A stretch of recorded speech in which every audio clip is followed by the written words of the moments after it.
I've actually started a meetup group that's all about intention setting because I work with a lot of, my world is filled with people anywhere between, 24 and, 74. A lot of people, and a lot of these people are entrepreneurs, or they're, generally when they're younger, they work for other companies, but they have this idea of starting a business. And I notice that a lot of times in kind of traditional goal setting, we hold ourselves back because we convince ourselves that our goals are too high. And so this meetup group that I started kind of flips things on its head, and instead of saying, oh, this is what I'd like in my life, you talk about it as if it's already happening.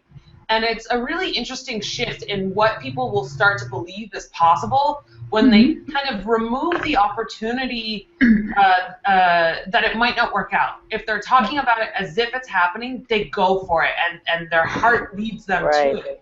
But when we're too much in our heads, we get concerned. We look at the fear, and we try to rationalize it, and we limit ourselves. And it's really interesting because some people are go-getters, and they go out and they do it. And I know that I'm one of those people. And it's, I see that everyone has that possibility. They have that ability within them. They just, they choose on some level not to go down that path. It's a choice, isn't it? Yeah, it is. Yeah. So it's, there's so many different ways to get people to see that, just take that baby step and see, really, what is the worst that can happen? Right. The worst case scenario typically is actually not that bad.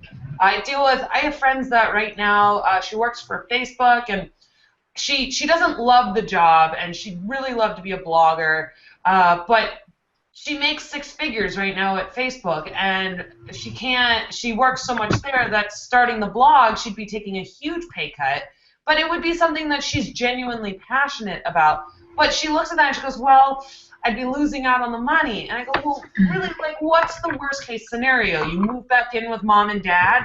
Is that really that bad? But still, that is scary to her, and so right now she goes, I guess I'll stay with Facebook because, well, it's safe.